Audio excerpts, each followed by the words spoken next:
I've taken the green assembly goo and have shoved a whole bunch of it inside of this caged roller bearing.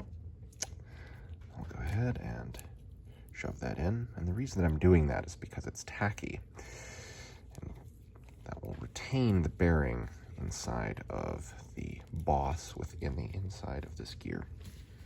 That is desirable because when we pick it up and flip it over to put it on the shaft, we don't want it to fall out. Also, it means that I won't lose it. Let's go ahead and lid that. I'm also going to inspect the new synchronizer and compare it to the old one, which is kicking around just here.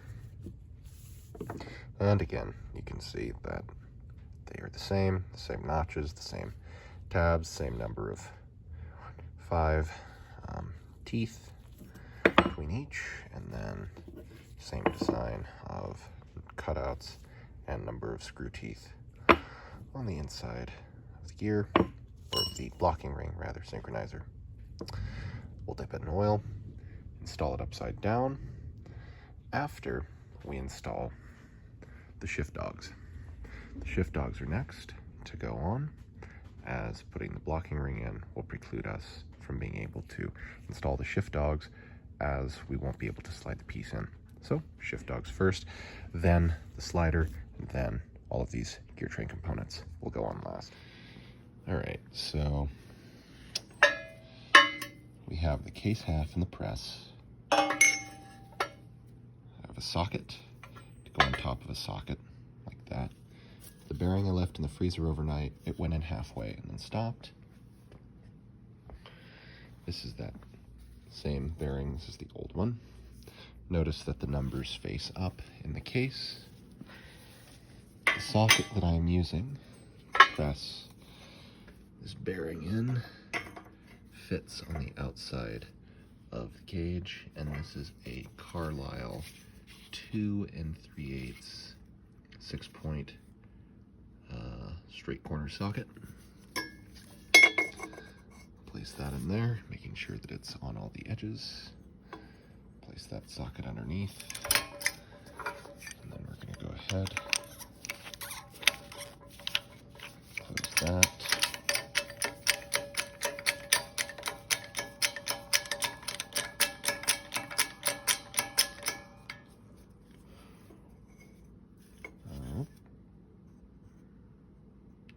There we go.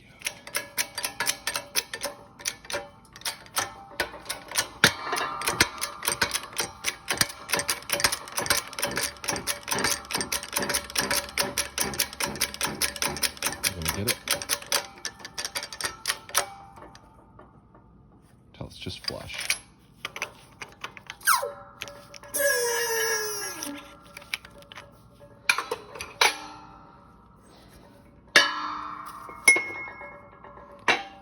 Just like that. The new bearing is installed in the case. I didn't lube it up, I just cleaned out the hole and pressed it in. It shouldn't be an issue. If you have any concerns, I guess you could try using some oil, although the press fit bearings, there's a lot of controversy over whether or not you're supposed to use oil, as oil can cause the bearing to spin in its housing. So generally, I install them dry, but that is up to you.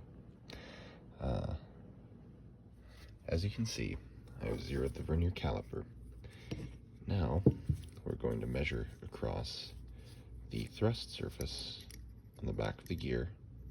Get a rough idea for the outer circumference of it in inches. This is a Toyota, so everything's in millimeters.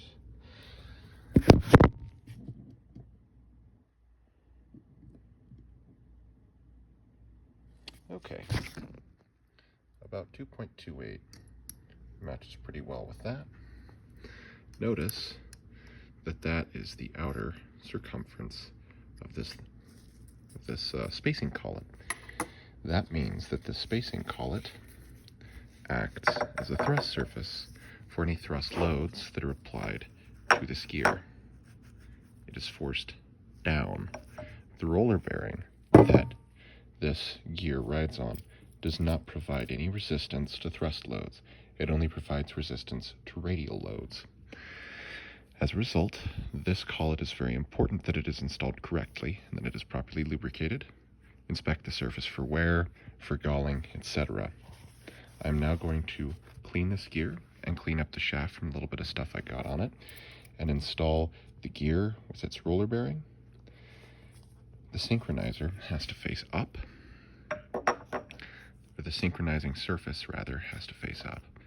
And you can know this because of the location of the splines that receive the hub.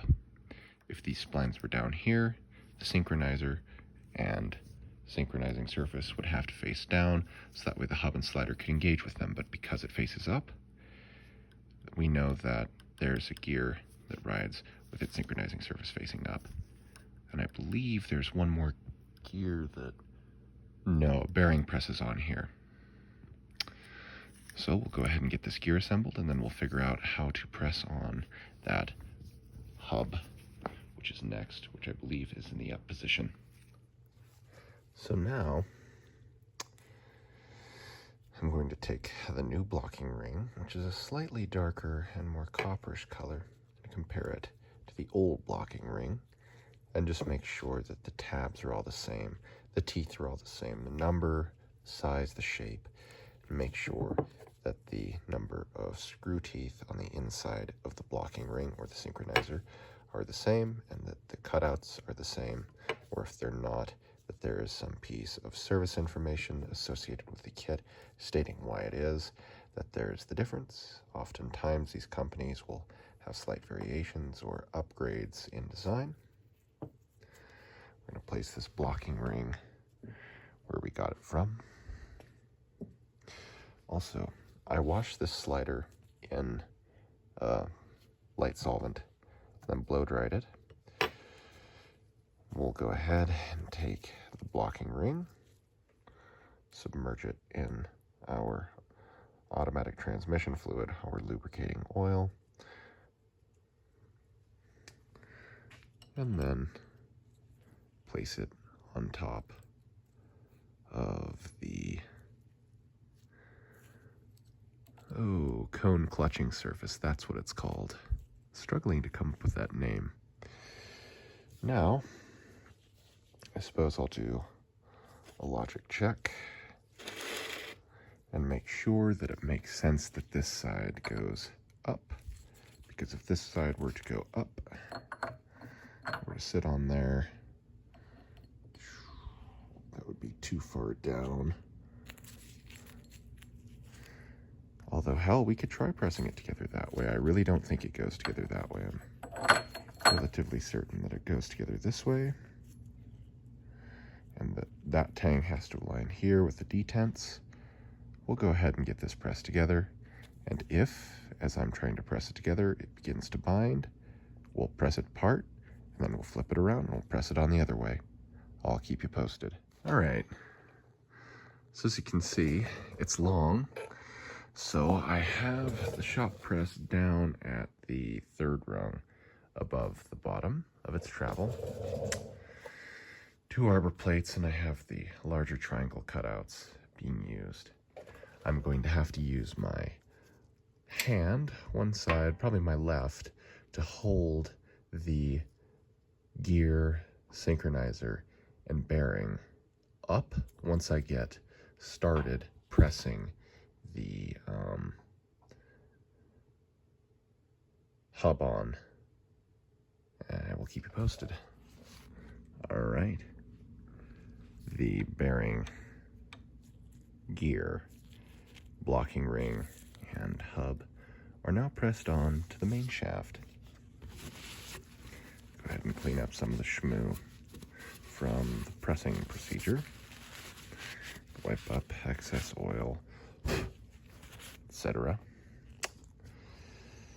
I think that there's supposed to be a snap ring that goes in here, but I'm going to have to go watch my last video to do that. The other thing that I recommend doing is pressing down on this while rotating the synchronizer to make sure that the gear train can't move. As you can see, I can push the synchro with my finger, but when I press down, I can't push it with my finger, and a gap is maintained, that means that the synchro should be good. Hopefully none of them are warped. We have 6 synchronizers here, and we had 7 in the kit. That's 3rd. I think these are 4th and 5th. And then that synchronizer, the new one, will go to 6th gear, which is right there, and associates with that gear. So that will come later, I think, when we put the front case half of the transmission on, and that will interface right here. Or no, maybe it will interface. No, I think it goes back here. Whatever, we'll see. The following Porzians must be stacked on the main shaft as follows. This bearing, Sonachi bearing, part number as follows: 35 Beta Charlie Sierra 34 Mike Tango 2. Has to have the snap ring groove facing toward the rear of the transmission. This is where the clutch friction plate rides. There are 2 snap rings, or lock style retaining rings, that came off of each. Well, one came off of one end and one came off of the other, but I'll show you. One snap ring, which I'm going to call them snap rings, is slightly thicker than the other one. The thicker snap ring is associated with this bearing. As you can see, it rides in this groove right here. Just the correct size. This snap ring rides in this groove here. As you can see, it indexes, whereas the thicker snap ring will not fit. So that is a good logic check. Additionally, this needle type roller bearing fits onto the end of the shaft, followed by the blocking ring, and this gear. However, I need to press this tapered roller bearing off in the press. So the order of operations is to put the thin snap ring on here, and then to flip this around and fixture it with this end in the vise, and then to lube up and clean the surface, and then to press this bearing on. And then I'm going to deal with this using a bearing splitter. This might involve some heat, this might involve a cutting torch or a cutting wheel. I'm not looking forward to it. And then we'll put the new synchronizer on, install the shift dogs and the slider. Take 2. I use this pair of adjustable Milwaukee pliers to install the snap ring to retain this hub. And as you can see, all the gears still spin freely. I double check the press fit of this in the press. Now I'm going to work on pressing this bearing on. This is fairly important. I'm using the round or circle portions of the bed plates to press the bearing through or onto the shaft. Because the press fit of this bearing involves the inner race must be supported by a bed plate. You can try pressing with just the outer race supported. However, you risk incurring damage to the bearing. Note also that the bearing has to be orientated with the snap ring groove toward the back of the transmission. Since we will be pressing down, this has to be faced up. Clean the bearing, clean the shaft, and install. Okay, check spin of the bearings. I'm just being OCD, and as you can see I have it resting in the nasty drain pan, so I'll have to clean that again, but it's a good spot for now. Make sure that the snap ring is going to fit into the groove, and oh, you can't see anything. It looks like it is. I'm going to use the pliers, or maybe a hammer and a punch, and attempt to get this in. I'll let you know how it goes. I put this piece of paper towel double folded onto the lower jaw of the adjustable pliers. With the upper jaw, I forced very gingerly and straightly down upon the lock ring. And with the bottom jaw, I forced against the sealing surface, which is why the paper towel was needed to prevent marring on the sealing surface. Now that the bearing is installed and the snap ring is installed, we will go ahead and work on getting this bearing off and a new one pressed on. Alles setzen Sie sehen wir the bearing splitters. So I have a 7/16 coarse thread, 7-inch long threaded cap screw, or in this case it's a bolt because it has a nut on it, and there's a 7/16 nut accompanying it. This is the Schittsburg bearing puller, and it is clamped fairly tightly underneath of the cage here. I place the nut on top of the threaded portion of this, and I'm going to press against this sheet of flat steel since I don't have a torch to cut it. And we'll see how it comes out. At the bottom, I have some shipping lumber to catch the gear to make sure nothing gets bunged up. So the original press method did not work. The wood was beginning to bend, so this press fit is a little bit tougher than I had anticipated. So, as you can see, the cage relatively easily warps.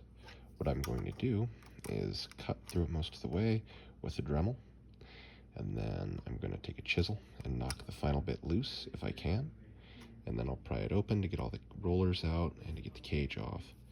And then we can work on heating and trying to press, or perhaps just cutting the inner race.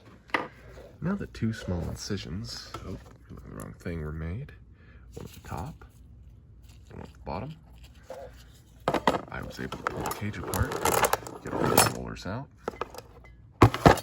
Next, I'm going to notch this bearing race, the inner bearing race, on two sides, and then heat it with a torch and attempt to punch it off or push it off with a screwdriver, or maybe I'll have to use the bearing splitter.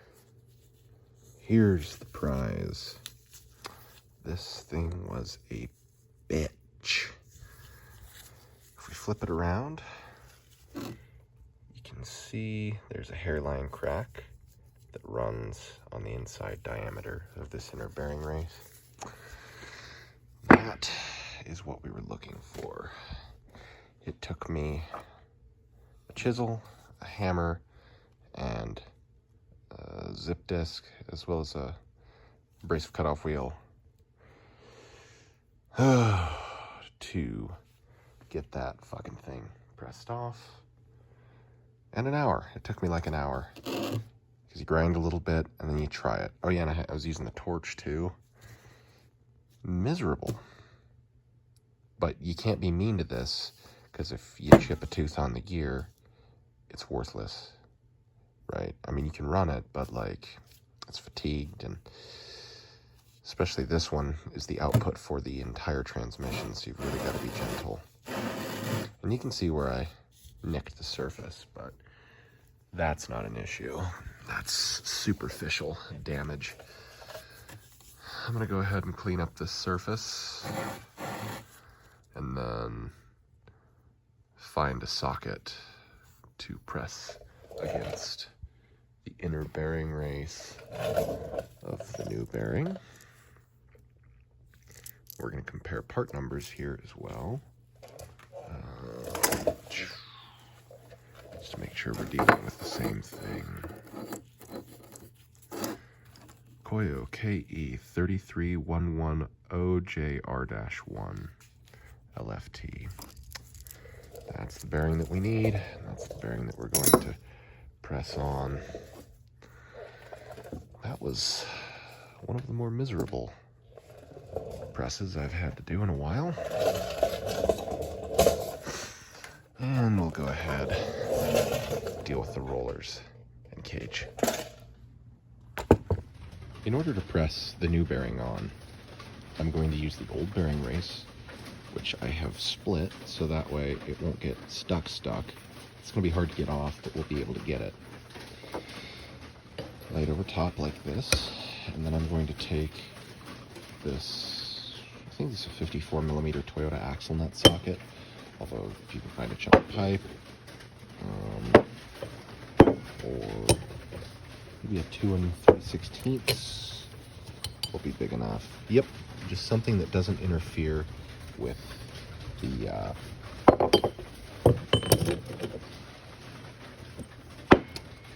shaft. I'll use this bottom flange to press against. I'll also use this, which is a Ford axle nut socket. I think it's for a Sterling. No. Dana 44. No. Yeah, it's for some axle or other. I don't know. See if that fits. It does. Take your pick. It's Toyota, so I'm going to use a Toyota axle nut socket.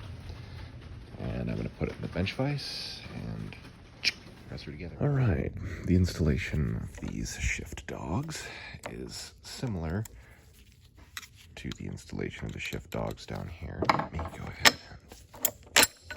and uninstall that for a minute. As you can see, their design is the same.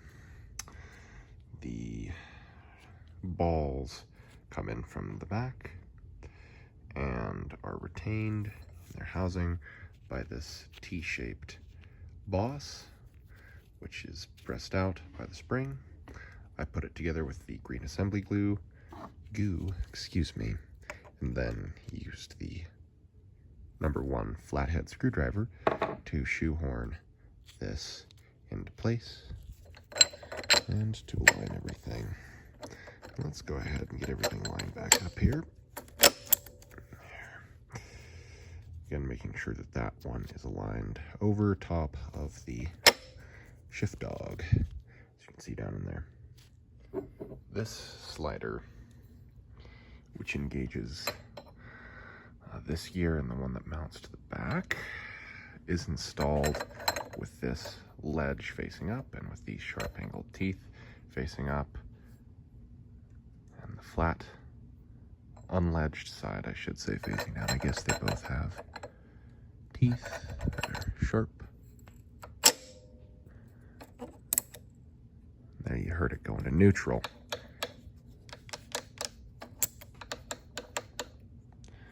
There we go. Now it's in gear. That's normal. Oh yeah, I forgot this one can overshoot. One moment, please.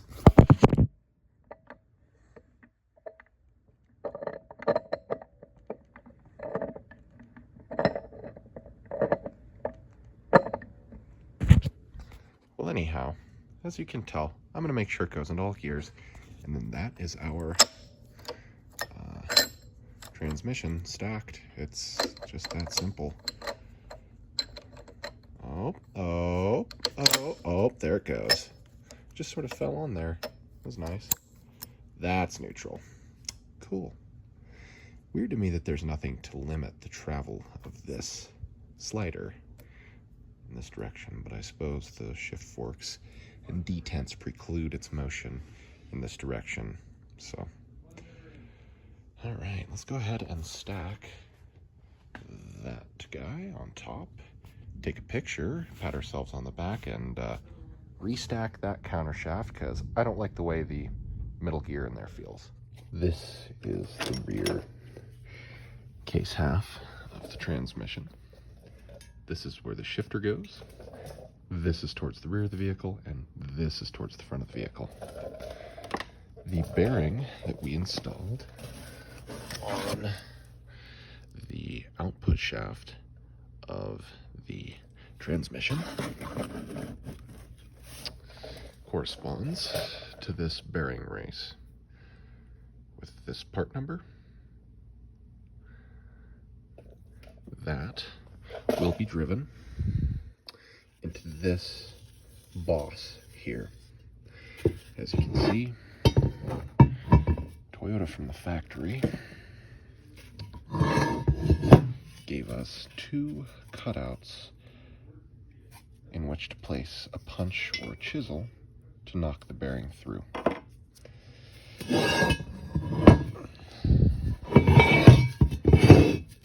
Thus, this bearing race, rather, it's not a bearing, it's part of a bearing, sits like that. I will take a chunk of 4x4, lay it over top on its end so it's vertical like that, and we'll beat against it with a hammer to get it started. The 2 sealed bearings, the one on the main shaft corresponds to this hole, and this is the old seal, which we will pull out momentarily. And then I believe the bearing on the counter shaft, that corresponds to this hole here.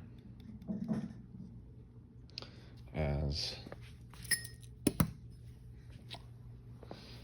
this bearing race does not fit here, and it is loose here. This bearing race, I believe, goes on the back side of this housing, right there, and will be beaten into place in the same manner described, using first a chunk of 4x4 on its end with the grain orientated vertically to start it, and then very gingerly using brass punches to seat the bearing race, going back and forth and side to side. All right. As you can see, there's the chunk of 4x4. Get it started and make sure that it's going in straight, i.e. that both sides have roughly the same height above the surface, machine surface into which they're being driven. And then I take a long punch, preferably something made out of brass, to get it most of the way seated. And then once it's past past this lip, I then use the long punch to seat it, because this bearing race has to sit all the way down against this surface here. I'll show you the seated bearing race. On this side, as you can see, the bearing race is not sitting flush with this mating surface for the output shaft. Instead, it is sitting recessed down, and as you can note, it is flush with this aluminum casing. Oh, they're so nice and light. Lovely. 2 things. Verify that this bearing race is all the way seated by inspecting from the back side and ensuring that it is in contact with the aluminum case right here, and that there's not a gap between it. Also, I took my air gun, or my canned air rather, my whippets, and blow through the vent tube to make sure that the transmission vent is not plugged, else it can blow a seal, as pressure is generated by the expansion of parts and fluids within the crankcase, as well as the rotation of the componentry. So make sure that that is clear of obstruction. I also went ahead and applied the green assembly goo as lubricant to the inside of this non-tapered roller bearing. I may, in course, apply some of that grease to the inside of this bearing race, as well as to the bearing race on the back side of the transmission. rear case housing, but we will see. Next, I am going to take this screwdriver and place it between the housing, the bell housing, boss for this front seal and the front seal itself right here, and gingerly drive this direction if I'm coming from here, or this direction, in a bid to crumple the outer metal part of this metal clad lip type rubber seal. That will allow me to remove it without having to fight with a slide hammer or try to hit it from the front, which would be an impossibility due to the extremity of this chamfer. Well, you couldn't see it. This chamfer right here. One could not take a punch and hit at a straight angle. Maybe a bent punch, but I don't know of any of those. I'll keep you posted. I'll get a new seal in it and drive it to roughly the same depth. Drive it a little further in or out if you can, just to give the new seal a slightly different wear surface to index with. This this metal clad rubber lip type seal comes with lubricant on the inside just above my thumb. You can see there's grease from the factory. I coated the exterior of this lip type seal in, oh, there's an ant.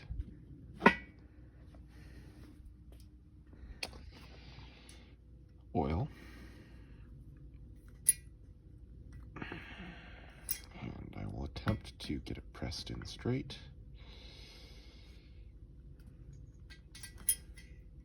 There we go. Just to get it started. I cleaned my 35mm power torque impact socket, and I'm going to use it in conjunction with the plastic hammer to beat this seal in place roughly to where I think it should go. And then we can give it a tap and make adjustments from there. Whenever you're testing the operation of your synchronizers, you will want to do so on a mostly level surface, as the weight of the synchronizer against this gear in particular, when this counter shaft is stood up, causes a good deal of friction. As you can see, it's quite a bit of effort for me to turn this like this, whereas these other two gears are moving fairly freely. I thought I was going to have to unstack and restack this, but I don't think so. Right, free the synchronizer up from the body, and it spins a lot more freely. We put the synchronizer down. Well, it has to come down evenly. And similarly, we can observe that same effect. The transmission is stood up on end. You can see I'm turning it on this synchro, or on this gear, rather. This gear does not want to turn. Oh,